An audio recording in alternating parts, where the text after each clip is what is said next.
Hello there, I'm glad you decided to join me on this small quest. Today's quest marks the start of a new series for the channel, where I'll be checking out various demos from LudoNarraCon.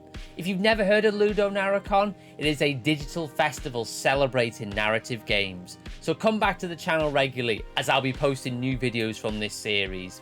So today's game is 1000xRESIST, and it's developed by Sunset Visitor and published by Fellow Traveler. Delve into a hyper-cinematic adventure. You are a clone.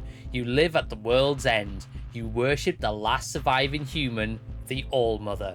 When a dangerous rumor shatters your faith, you phase through time and memory to expose a 1000-year-old lie. Relive, reclaim, resist. Now, the first thing that caught my eye when perusing the list of demos at LudoNarraCon, with this game in particular, was the art style. Now, I'm a massive fan of 90s anime, where 90s anime just love doing cyberpunk and everything. Think Ghost in the Shell and things like that, and you'll know exactly what I'm talking about. And this really seemed to have that in spades. So, safe to say, I checked out the demo, and the art style did not disappoint. It was an absolute joy to look at, and it matched that style which I expected it to be, which was that kind of 90s kind of cyberpunk anime kind of feel, which if you're into that, then this could be a demo that you should check out. But at the start of the demo, these thoughts kind of went to the wayside a little bit, but I thought I'd just mention it anyway.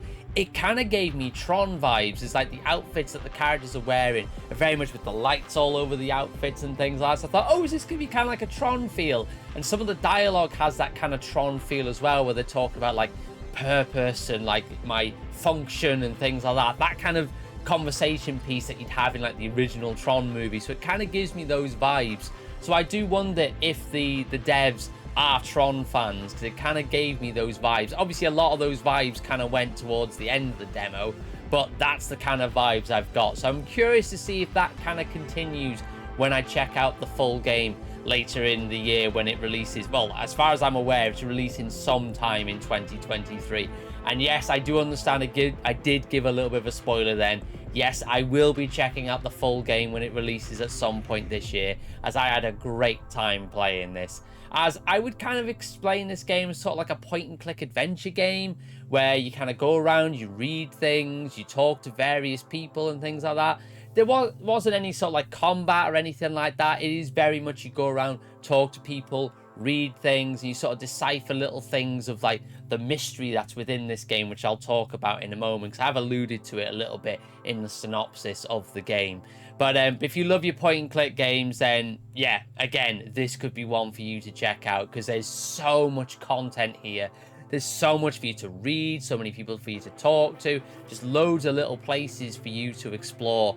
And to be honest with you, this demo gave me so much value. Yes, it's a free demo, but the demo, I would say, lasted nearly sort of 90 minutes, which is a lot longer than I would expect a demo to be, because usually when I play demos, I expect them to be sort of around the 20-30 minute mark, really to give you a tease on what to expect in the full release when it eventually comes out, or if the game's released, just give you kind of a tease, just to kind of draw you in a little bit, just to get you interested and get you hooked enough so you'll start playing the full game when it releases. But this really gave us a chance to explore the world, get a feel of the characters, get a feel of what the game is going to be when it comes out, and really get to grips with the mechanics of the game, which I'll kind of talk about now. The main big selling point of this game, in my opinion, is the main mechanic of the game, which is a time skip function. So basically you start off the game and you're in the game's sort of like modern times, which is a very kind of fall of man, a post-apocalyptic world where there's not a lot going on. Something has happened which has caused this world to go into total disarray. And you're wandering around this world, the buildings are empty, rooms are empty, there's only kind of like memories knocking around and things like that. And in this time period, it's very sort of dark colors, very blacks and deep reds and things like that, and the music is very kind of atmospheric and very much in the background, but it adds to the overall uneasiness that you feel in this sort of time period. And then you discover a memory that can kind of take you a little bit back in time to where the world was kind of how it was, where it was very populated. There were schools, there were students, teachers, that kind of thing. And while you're traversing this past life, you'll come to a moment where you are stuck in a room, or you've got someone blocking your way, and you think, what can I do to kind of get past this? And I thought this because I was stuck on a roof, on the school roof, and I was like, what can I do to get past this person who's blocking my way, because I need to get back into the school. And then a light bulb moment kind of hit me, and I realized, hang on a minute, I can change the timeline, or not the timeline, but the time period that I'm in. So I changed it back to sort of like the modern time, in this game's modern time, and sure enough, because that person wasn't there in the modern time, they were gone. I could go through that door, carry on, and then skip back to the past time and carry on my adventure.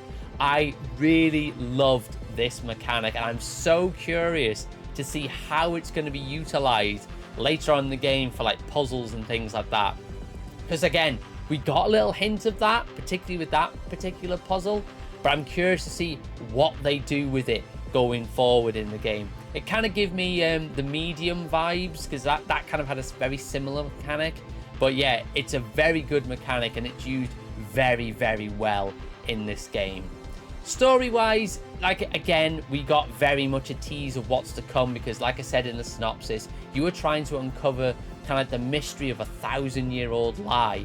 And we got little hints of that, and it got you very curious, and it got you wanting to learn more about this lie and to what it entails. I think I kind of know where it's going, but again, we're very much in the early stages, so it could just do a completely 180 on me when I play the full game. But the whole time, it kept me invested, it kept me wanting to learn more, and that's a 100% positive thing for a game like this, because you need that to kind of draw into the audience, because you want the audience to want to continue playing and to want to continue to learn the mysteries of this story. So this has done very well to do that with me. So yeah, I am very much giving this game a massive thumbs up, as it has a fantastic story, a wonderful visual art style, and it also kind of has that simplistic art style, which I really like. So yeah, a big thumbs up on that front for me. The soundtrack is nothing to write home about at the moment, because again, we're very much in the early stages, but it does what it needs to do. It very much adds to the atmosphere, it adds to the feels that the game wants you to have at those moments. So it does what it needs to do, but it's not something I would listen to outside of the game, to be honest. Well, there we have it, guys. That's my thoughts on the 1000xRESIST, which is a very fun demo that I can't wait to see the full release happen at some point in 2023. And I'll be keeping my eye on all the social medias for when that eventually happens. Did you get a chance to check out the demo? If you did, let me know your thoughts in the comments. And if you didn't, feel free to let me know if this video convinced you to keep an eye on this game for when it eventually gets the full release.